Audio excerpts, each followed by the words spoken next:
Welcome, one and all, to the MattDoyleMedia.com YouTube channel. My name is Matt, and I'm going to be talking to you today about cosplay.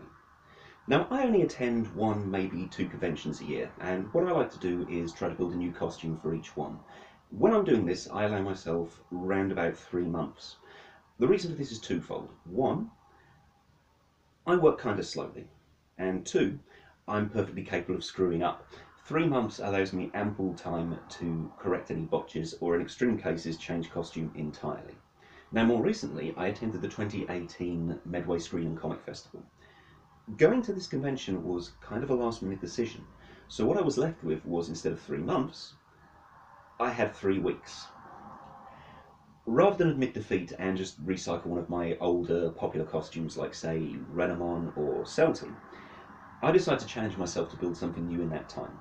And the character I chose was Tangle the Lemur from IDW's Sonic the Hedgehog comics. Not quite content with the challenge of having to build a partial fursuit in 3 weeks, I also decided I was going to try out some new techniques that I hadn't even practiced before. This video is going to show you what I did and how it turned out. So let's begin.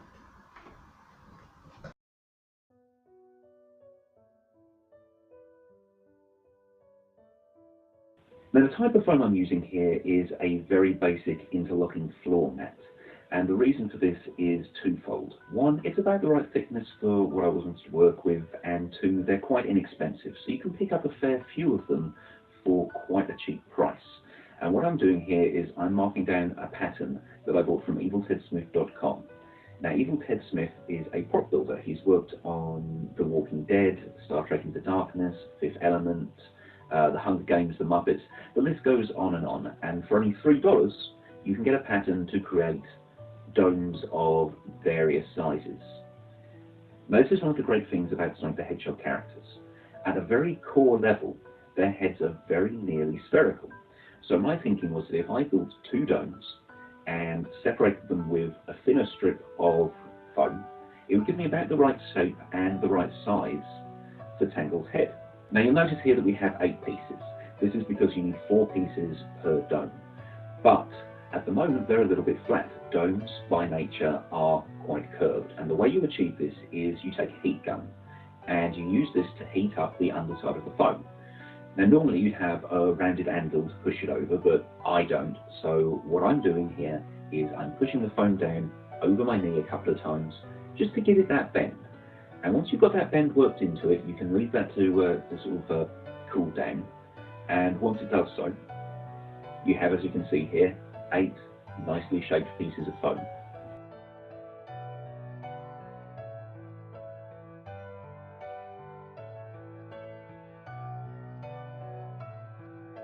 The next step is to build the actual dome. So what we're going to do is we're going to spread a layer of contact adhesive over the 2 parts of foam that we want to stick together. Once you've spread it on, use a little bit of excess foam just to flatten it out, make sure it's a nice even spread. Then you leave it to dry. Once it's dried, you check it with your fingers just to check it's tacky but not sticky, and then you apply a second layer.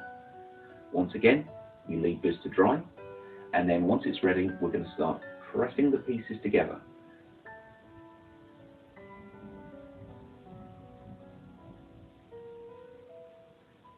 Now, do this very slowly, very carefully, starting at one edge.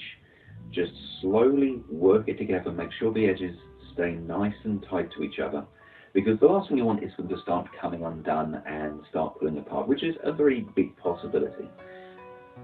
Now, I worked on this doing them in pairs, so 2 at a time. Once I had 4 pairs sorted and done, we repeat the process again with 2 layers of contact adhesive over the different edges we want to get together, then we push them together until we have 2 complete domes. Now, as I said, the Sonic characters' heads aren't entirely spherical. So what I needed to do here was use some more of the off-cut foam to create a nice thick strip to work along the middle of the 2 domes. This would actually be where my eye holes would be placed, so that obviously I can see while I'm wearing the mask. Now, what I'm doing here is I noticed that the domes warped slightly as they cooled down. So I held them into place initially so that I could cut the top off one of the domes to serve as the head hole. But I wanted to make sure that they stayed in the right shape before I applied that strip to the middle of them. So what I did was I took the heat gun to the two of them, so that they became a little bit more malleable, and then fixed them onto some more off-cut foam using basic pins that you'd use for stitching and sewing, just to keep them held into shape until they cooled down. And that helped make sure that they remained rounded rather than coming out into points. Now, once I was happy with the shapes, I used the same technique as before with the contact adhesive to put the strip in the middle. So 2 layers, 1 on each side, and let that set. After that, I started marking on where the eye holes would go. Now, the little pins inside the eye shapes are where the inner corners of my own eyes would be. This is to make sure I had plenty of visibility once the holes were cut out. From there, I used the off-cut foam that I cut off the top of one of the domes and used that as a basis to start building the snout or the muzzle on Tangle. Once the very basic shapes are stuck onto the mask, they look a little bit blocky, and the way you fix this is to take some scissors to them and just slightly round the edges off, very slowly, very carefully, until you have them set.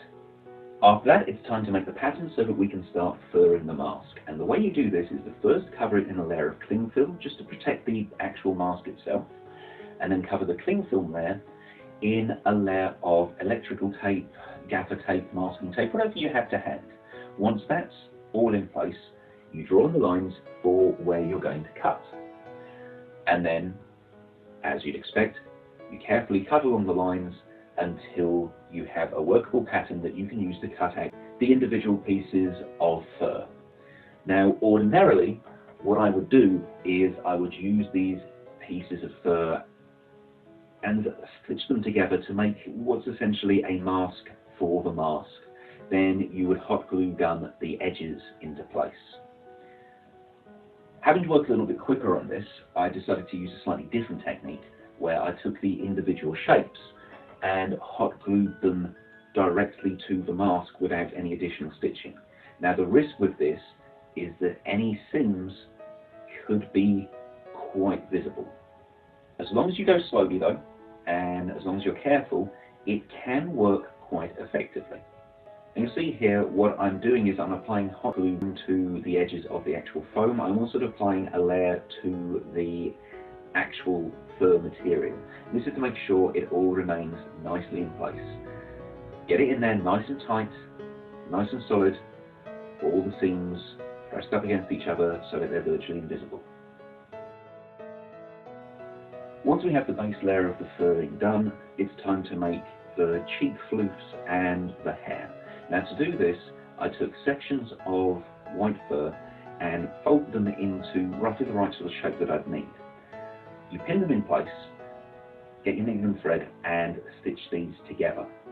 The other option would have been to either stuff the shapes or to create a foam base and then fur that foam. My worry with both cases would be that it would come out a little bit too heavy and would either warp the mask or perhaps push it down, make it a little less easy to wear. So it seemed more logical just to cut the shapes and then trim up the fur to neaten it up a little bit first. Once you have all the necessary pieces to do the cheek floofs and the hair, you just stitch the individual chunks together. In this case, that means 3 for each cheek, and the remaining pieces all line the head to create the haircut. Once they're all ready, you just stitch them directly onto the mask. You can see here that I've actually built some ears as well. Now, those I did build out of some offcuts of foam because they're quite small pieces, so they're not going to add too much weight to the mask once they're on. Nose is actually a little bit of leatherette rolled up into the right shape, stitched together and then stitched to the mask. The eyes, you can see there, are built from a material called binky, which is, I believe, a type of loose weave buckram. The reason we use this is because it's a material that offers a high level of visibility, but at the same time it takes paint really well. So you can really paint on whatever pattern you want for the eyes without losing any of the visibility. If anything, I'd describe wearing it as being akin to wearing a pair of sunglasses. Now, I don't have a lot of raw footage when it comes to making the tail, and the reason for this is that I actually repurposed the tail from a cosplay that I never finished, which was Alapex the Arctic Fox from IDW's Teenage Mutant Ninja Turtles. And the way this is built is several tail layers stitched together and then stuffed with a lot of pillow stuffing. As you can see, when it's done, it's really quite a large piece. So what I did to make this more like Tangle's tail was I took some of the grey fur and I built what are essentially sleeves. Now once these are stitched together, you turn them the right way out and you basically work them up the tail until they're in the right position. Once you get them there, it's a simple case of just stitching them along the edges to make sure that they're in the right place and they're going to stay in place. And then you repeat the process. In the case of Tangle, she has 4 grey sections interspersed in the white, so obviously I had to do this 4 times until we had a final complete piece. Now the weight of the tail caused me a few issues. I couldn't figure out an effective way to keep it upright, so in the end I just flipped it around and let it hang downwards. As you can see in the final shot here though, it's still exactly the same size as it was, it just now has the patterning on it. I didn't actually get any making of footage for the clothing itself, but it's all relatively simple stuff. The shoes are just basic canvas shoes that I spray painted yellow and then repainted. The crop top is a yellow vest top that I cut in half. I need to trim it a little bit more so that you can see the chest floof underneath, because at the moment that's kind of hidden. The chest floof is basically a section of white fur that has been sewn to a sleeveless shirt to wear underneath the jumpsuit. The wrist tape, I couldn't actually find any real wrist tape in the right colour, so what I did was I got some strips of yellow material, added some Velcro to either side so that I could wrap it around and tighten it in place. The only problem I found with that was that it occasionally came loose at the top, causing the arm fur to billow open.